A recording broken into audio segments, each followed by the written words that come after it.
Arenes को continue करते हुए आज हम चर्चा करेंगे कि मोनो सब्स्टिट्यूटेड बेंजीन उसकी रिएक्शन जब हम इलेक्ट्रोफाइल के साथ करवाएंगे तो वो इलेक्ट्रोफाइल कौन सी स्थिति पे जाके जुड़ेगा, यानी ऑर्थो, मेटा अथवा पेरा किस पोजीशन पे जाके वो जुड़ेगा, इसका निर्धारण उस बेंजीन वलय में पहले से उपस्थित जो प्रतिस्थापी है उसके द्वारा किया जाता है।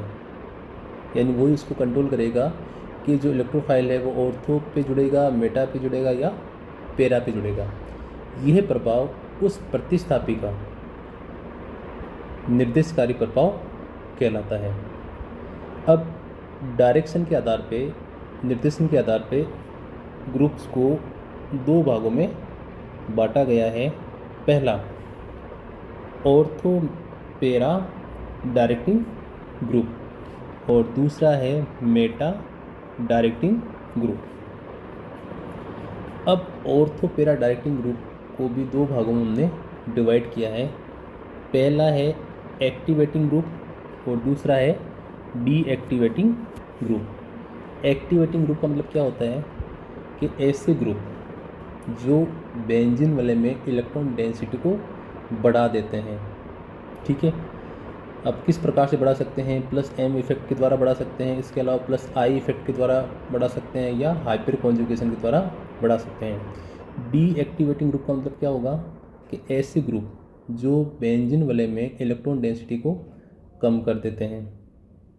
फॉर एग्जांपल यदि हम हैलोजेंस की बात करें तो उनका जो इंडक्टिव इफेक्ट जो होता है वो स्ट्रॉन्ग होता है। इस वजह से जब वो बेंजीन वलय के साथ जुड़ते हैं तो उस बेंजीन वलय से इलेक्ट्रॉन डेंसिटी को अपनी ओर खींच लेते हैं, जिससे इलेक्ट्रॉन जो बेंजीन वलय है वो इलेक्ट्रॉन डेफिशिएंट हो जाती है। ठीक है, अब एक्टिवेटिंग ग्रुप कौन कौन से हैं? तो सबसे पहले बात करेंगे स्ट्रॉन्ग एक्टिवेटिंग ग्रुप्स की।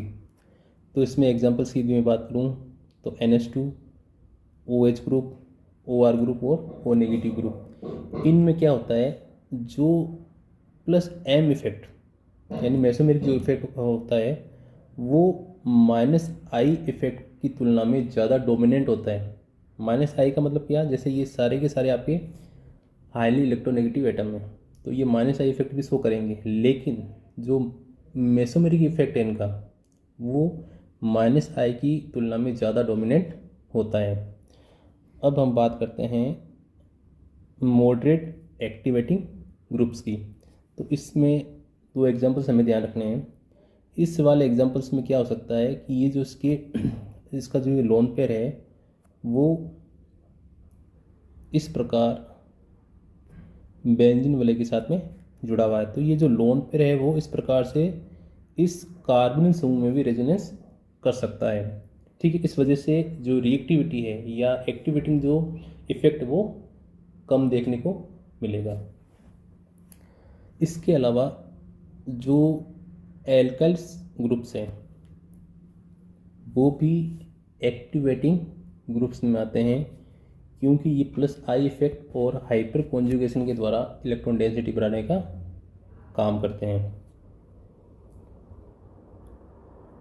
अब डीएक्टिवेटिंग ग्रुप की चर्चा करते हैं। तो इसमें मैंने पहले ही बता दिया, जो हैलोजन जो हैं उनमें प्लस एम इफेक्ट और माइनस आई इफेक्ट दोनों ही होते हैं, लेकिन ज़्यादा डोमिनेंट कौन सा होता है? Minus I effect. इस वजह से वो बेंजीन वलय से इलेक्ट्रॉन डेंसिटी को अपनी ओर खींच लेते हैं। ठीक है, अब बात करते हैं हम मेटा डायरेक्टिंग ग्रुप की। तो ऑर्थो पेरा डायरेक्टिंग ग्रुप में क्या था कि जो ऑर्थो पेरा डायरेक्टिंग ग्रुप जो होते हैं वो ऑर्थो और पेरा स्थितियों पे इलेक्ट्रॉन डेंसिटी को बढ़ा देते हैं। इसी वजह से आने वाला जो इलेक्ट्रोफाइल जो है वो ऑर्थो पेरा स्थिति पे जुड़ता है। मेटा डायरेक्टिंग ग्रुप में क्या होगा कि ये ऐसे ग्रुप होते हैं जो ऑर्थो और पेरा स्थितियों पर से इलेक्ट्रॉन डेंसिटी को कम कर देते हैं। तब आने वाला इलेक्ट्रोफाइल जो है वो कहाँ पे जुड़ेगा? मेटा स्थिति पे। अब इसमें केवल और केवल हमें डीएक्टिवेटिंग ग्रुप ही देखने को मिलेंगे। और डी एक्टिवेटिंग ग्रुप में माइनस आई इफेक्ट और माइनस आई इफेक्ट शो करने वाले ग्रुप्स आएंगे। ठीक है, अब स्ट्रॉन्ग डी एक्टिवेटिंग ग्रुप की चर्चा करें तो इसमें ये वाले एग्जाम्पल्स हमें ध्यान रखने हैं। NH3 plus ion, NR3 plus ion, NO2, CN group हो गया, CH3 ग्रुप हो गया, ये स्ट्रॉन्ग डी एक्टिवेटिंग ग्रुप्स हैं। ठीक है, जैसे नाइट्रो समूह की मैं बात करूँ तो इसमें -I और -M दोनों प्रभाव काम करेंगे। इसी प्रकार मॉडरेट डी एक्टिवेटिंग ग्रुप्स में एल्डिहाइड ग्रुप हो गया, कीटोन ग्रुप हो गया, कार्बोक्सिलिक ग्रुप हो गया, आपके एस्टर ग्रुप हो गया और सल्फोनिक ग्रुप हो गया। तो ये सारे के सारे आपके मॉडरेट डी एक्टिवेटिंग ग्रुप्स हैं। ठीक है,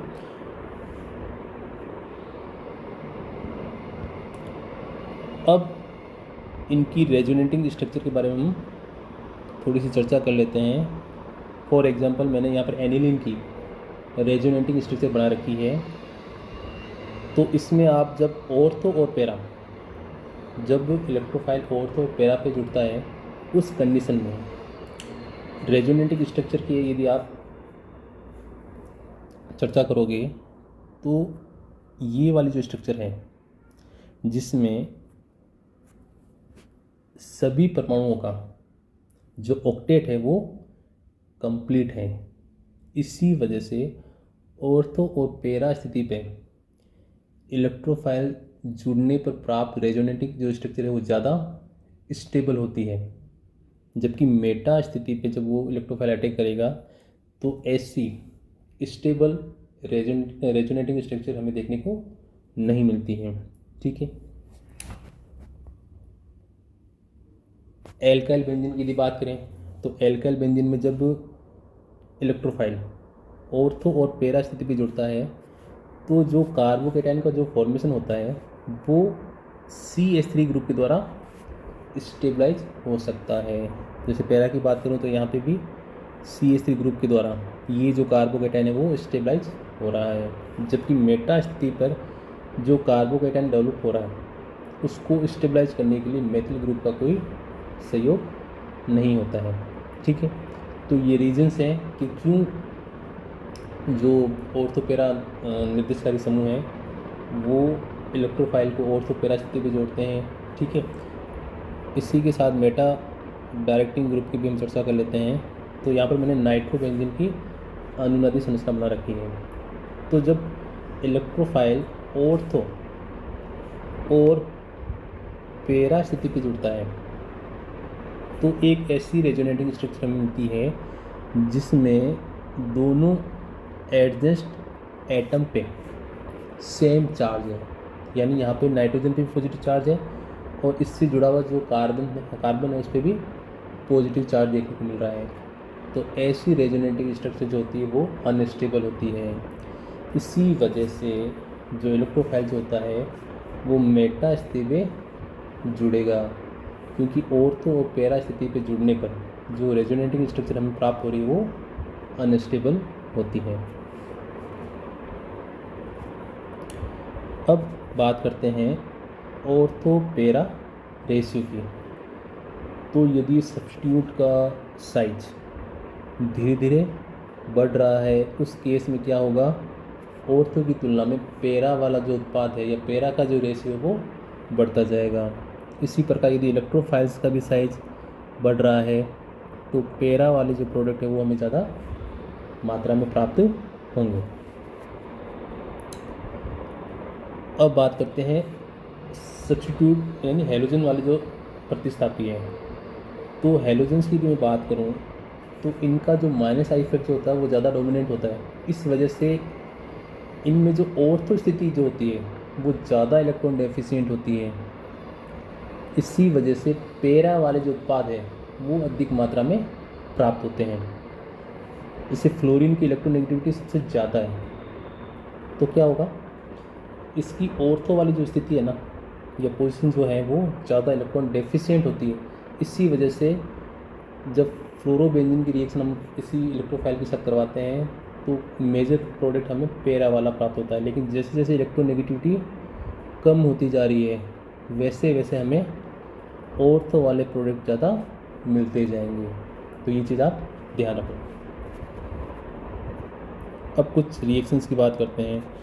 तो जब हम टोल्यूइन का नाइट्रेशन करवाते हैं तो मुख्यतः हमें ऑर्थो वाला प्रोडक्ट प्राप्त हो रहा है जो कि 62% है। इसके अलावा 33% हमें पैरा वाला प्रोडक्ट भी देखने को मिलेगा और कुछ मात्रा में हमें मेटा वाला प्रोडक्ट भी देखने को मिलता है। ठीक है, क्योंकि जो CH3 ग्रुप जो होता है वो मॉडरेट एक्टिवेटिंग ग्रुप होता है। इसी प्रकार जब हम इसका सल्फोनेशन करेंगे, चूंकि सल्फोनेशन में SO3H ग्रुप जुड़ता है, उसका साइज़ क्या होता है, बड़ा, इस कारण पैरा वाला जो प्रोडक्ट है वो ज़्यादा मात्रा में हमें प्राप्त होगा। फिर बात करते हैं एनिसोल की। तो एनिसोल में जब इसका नाइट्रेशन करवाते हैं, क्योंकि एनिसोल में जो OCH3 जो ग्रुप है वो स्ट्रॉन्ग एक्टिवेटिंग ऑर्थोपेरा एक्टिवेटिंग ग्रुप है, इसी वजह से ऑर्थो वाला जो प्रोडक्ट है वो ज़्यादा मात्रा में हमें प्राप्त होगा। ठीक है, क्लोरोबेंजीन की यदि हम चर्चा करें तो जब इसका हम सल्फोनेशन करवाते हैं तो मेजर जो प्रोडक्ट है वो पैरा वाला प्राप्त होता है, जिसकी अभी हमने चर्चा की थी। क्योंकि फ्लोरीन की इलेक्ट्रोनेगेटिविटी सबसे ज़्यादा होती है, तो पैरा वाला जो प्रोडक्ट है वो मेजर प्राप्त होता है। इसी वजह से जैसे जैसे इलेक्ट्रोनेगेटिविटी कम होती जाएगी वैसे वैसे ऑर्थो वाला जो प्रोडक्ट है वो अधिक मात्रा में हमें मिलता जाएगा। फिर ये तो बात की हमने मोनो सब्स्टिट्यूटेड बेंजीन की। अब यदि पॉली सब्स्टिट्यूटेड बेंजीन है तो उसमें इलेक्ट्रोफाइल कहाँ आके जुड़ेगा, तो उसमें कुछ कंडीशन हमें ध्यान रखनी है कि उस वलय में जो सबसे ज़्यादा डोमिनेंट यानी जो एक्टिवेटिंग जो ग्रुप है, मोस्ट एक्टिवेटिंग जो ग्रुप है, ज़्यादा पावरफुल जो एक्टिवेटिंग ग्रुप है, वो आने वाले इलेक्ट्रोफाइल का ओरिएंटेशन कंट्रोल करेगा। इसके अलावा दो मेटा सब्स्टिट्यूट के बीच में ग्रुप नहीं जुड़ सकता। क्यों? क्योंकि दोनों ग्रुप्स की क्या होती है, स्टेरिक हिंडरेंस के कारण उनके बीच में कोई ग्रुप आके नहीं जुड़ता है। जब दो मेटा डायरेक्टर ग्रुप किसी रिंग में जुड़े हुए हैं, उस कंडीशन में यदि आप इलेक्ट्रोफाइल उसमें जोड़ना चाहते हो तो सामान्य परिस्थितियों में वहाँ पर इलेक्ट्रोफाइल नहीं जुड़ता, क्योंकि वो जो रिंग है वो दो मेटा डायरेक्टिंग ग्रुप की वजह से बहुत ज़्यादा इलेक्ट्रॉन डेफिशिएंट हो चुकी होती है। अब कुछ एग्जांपल्स हम लेते हैं। इसमें जैसे एक तो CH3 ग्रुप जोड़ रखा है और एक NO2 ग्रुप जोड़ रखा है। तो चूँकि हमें तो बात उसी की करनी है जो कि आपके एक्टिवेटिंग ग्रुप है, तो CH3 ग्रुप जो है वो एक्टिवेटिंग ग्रुप है, ऑर्थोपेरा एक्टिवेटिंग ग्रुप है। तो इसके ऑर्थो पे इलेक्ट्रोफाइल जुड़ेगा, क्योंकि NO2 जो है वो वैसे भी मेटा डायरेक्टिंग ग्रुप है, तो वो डीएक्टिवेटिंग ग्रुप का कार्य करता है। इस केस में यदि आप चाहते हो कि CH3 यानी दोनों CH3 के बीच में यहाँ पे इलेक्ट्रोफाइल आके जुड़े, वो पॉसिबल नहीं है। हाँ, इनके ऑर्थो वाली जो पोजीशन है वहाँ पर इलेक्ट्रोफाइल जुड़ सकता है। अगले केस के बारे में चर्चा करते हैं। इसमें एक आपके CONH2 ग्रुप है, ये एक आपके मेटा डायरेक्टिंग ग्रुप है। ठीक है, और जो Cl है वो वीक आप कह सकते हो एक्टिवेटिंग ग्रुप है। तो जो इलेक्ट्रोफाइल है वो इसके ऑर्थो वाली जो पोजीशन है वहाँ पे आके जुड़ेगा। फिर OCH3 और Br में से ज़्यादा एक्टिवेटिंग जो ग्रुप है वो कौन सा है, OCH3। तो इसकी ऑर्थो अथवा पैरा स्थिति पे इलेक्ट्रोफाइल जुड़ेगा। इसकी चर्चा भी हमने की कि जब दो इलेक्ट्रॉन विड्रॉइंग या मेटा डायरेक्टिंग ग्रुप यदि जोड़ रखे हैं, उस कंडीशन में सामान्य परिस्थितियों में रिएक्शन पॉसिबल नहीं होगी। ठीक है, फिर कुछ और एग्जाम्पल्स की चर्चा करते हैं। जैसे कि हम इस वाले कंपाउंड का नाइट्रेशन करवा रहे हैं, तो ज़्यादा स्ट्रॉन्ग ग्रुप कौन सा है एक्टिवेटर, ये CH3। तो इसकी ऑर्थो वाली जो स्थिति है वहाँ पे NO2 आके जुड़ेगा, जो कि हमें मेजर प्रोडक्ट के रूप में प्राप्त होगा। इस वाले कंपाउंड में क्या होगा, स्ट्रॉन्ग एक्टिवेटिंग ग्रुप कौन सा है, OCH3 वाला ग्रुप। तो इसके ऑर्थो और पैरा वाली स्थिति पे आके इलेक्ट्रोफाइल जुड़ेगा। चूंकि सल्फोनेशन कर रहे हैं तो साइज बड़ा होने के कारण पैरा वाला जो प्रोडक्ट है वो मेजर हमें प्राप्त